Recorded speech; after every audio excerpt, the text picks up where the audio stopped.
ایک ایسی قوم تھی جس کے لیے بھوک صرف ایک لفظ تھا، جن کے شہر میں تنگی کا کوئی تصور ہی نہیں تھا، جہاں سونا مٹی کی طرح تھا اور پانی رحمت کی طرح بہتا تھا۔ پھر سوچئے، صرف ایک چھوٹا سا چوہا اور مارب کا عظیم بند اپنی لکھی ہوئی تقدیر سے جا ملا۔ نہ فوج کا حملہ، نہ زلزلہ، نہ آسمانی بجلی، بس اللہ کا ایک حکم اور ایک رات، اور دنیا کی سب سے امیر سلطنت زمین کے نیچے دفن۔ یہ وہ واقعہ ہے جس کا ذکر اللہ نے خود قرآن میں کیا۔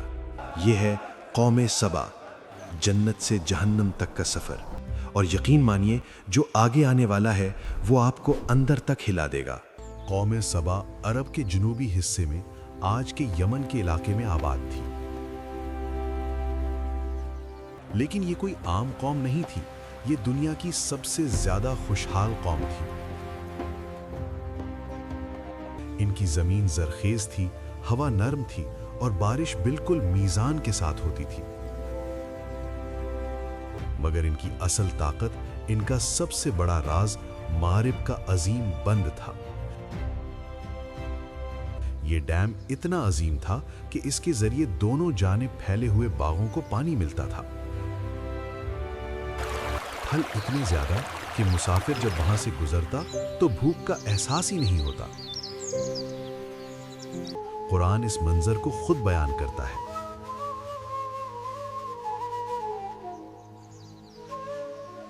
سبا کے لیے ان کے رہنے کی جگہ پر ایک نشانی تھی، دائیں اور بائیں دو باغ۔ اور پھر اللہ فرماتا ہے، اپنے رب کا رزق کھاؤ اور اس کا شکر ادا کرو۔ یہ صرف دولت نہیں تھی، یہ اللہ کی رحمت کا نظام تھا۔ شہر صاف، نظام منظم، لوگ امن میں۔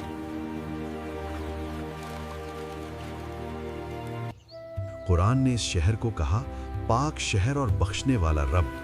یہ تھی زمین پر جنت۔ اسی قوم کی سب سے مشہور حکمران ملکہ بلقیس تھی۔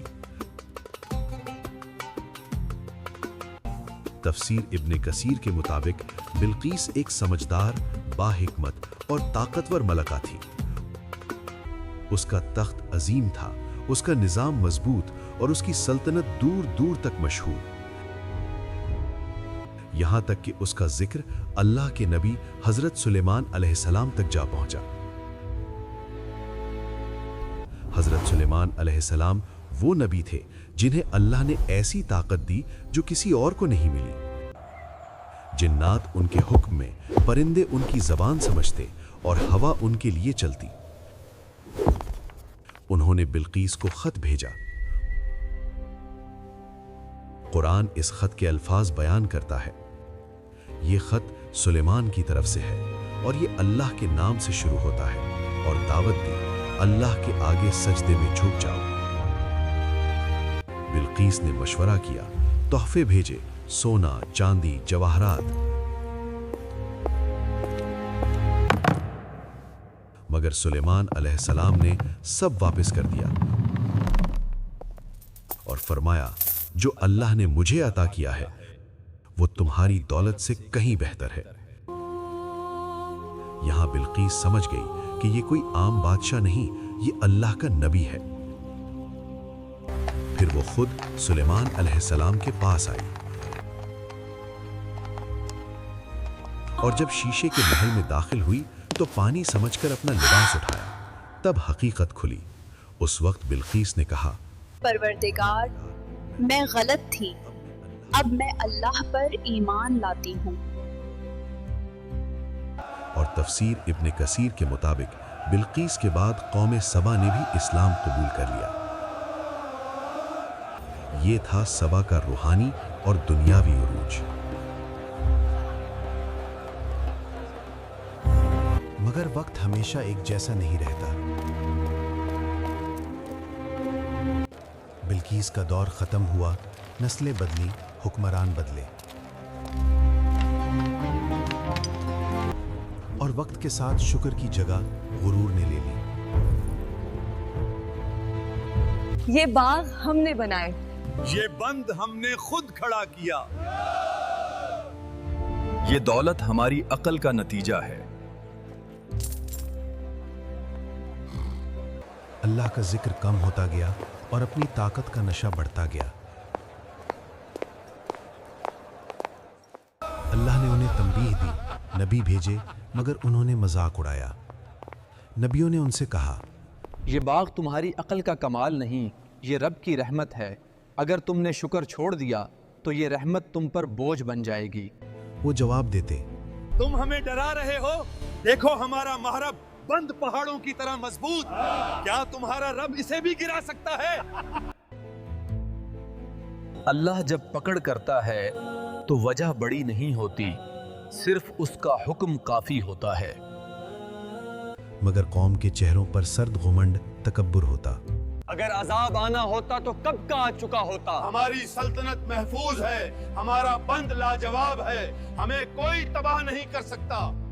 سال گزرتے رہے، اللہ کے نبی نے بار بار سمجھایا، رحمت قہر بننے سے پہلے سدھر جاؤ، مگر ان کے دل پتھر ہی رہے۔ ہماری برابری کرنے چلا ہے، اس کی اوقات ہی کیا ہے؟ نبی پکارتے رہے، بند سے نہیں، اللہ سے ڈرو۔ وہ کہتے، ہمیں عذاب سے ڈرانا بند کرو، ہم اپنی طاقت اور دولت سے اسے روک دیں گے۔ اور یہیں سے ان کے زوال کا فیصلہ ہو چکا تھا۔ قرآن یہاں ایک ایسی بات بتاتا ہے جو عقل کو ہلا کر رکھ دیتی ہے۔ اللہ فرماتا ہے، تو جب انہوں نے پیٹھ پھیری، ہم نے ان پر بند توڑ دینے والا سیلاب بھیج دیا۔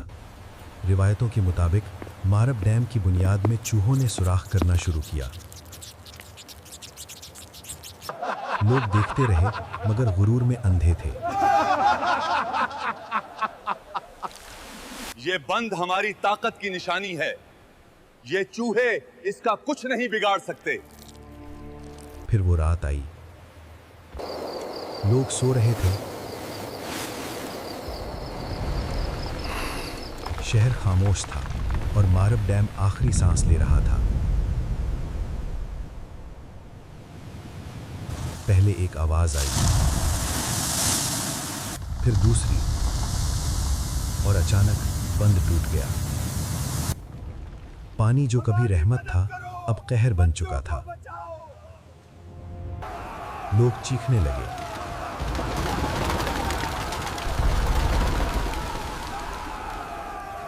کوئی بولا، بند تو مضبوط تھا، خدا کے لیے بھاگو۔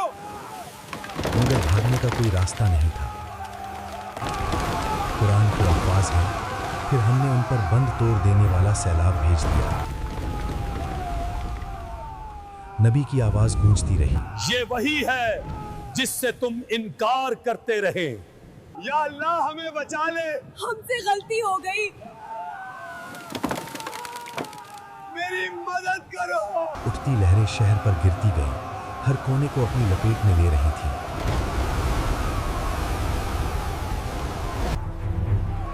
گھر، باغ اور بازار سب ایک ساتھ ڈوب گئے۔ لوگ چیخ رہے تھے، صرف اپنی جان بچانے کی کوشش میں۔ کچھ گر رہے تھے، کچھ لہروں میں گھل رہے تھے، اور ہر شور صرف قہر میں گھل گیا۔ آخر میں ایک اونچی لہر ان سب کو ہمیشہ ہمیشہ کے لیے خاموش کر گئی۔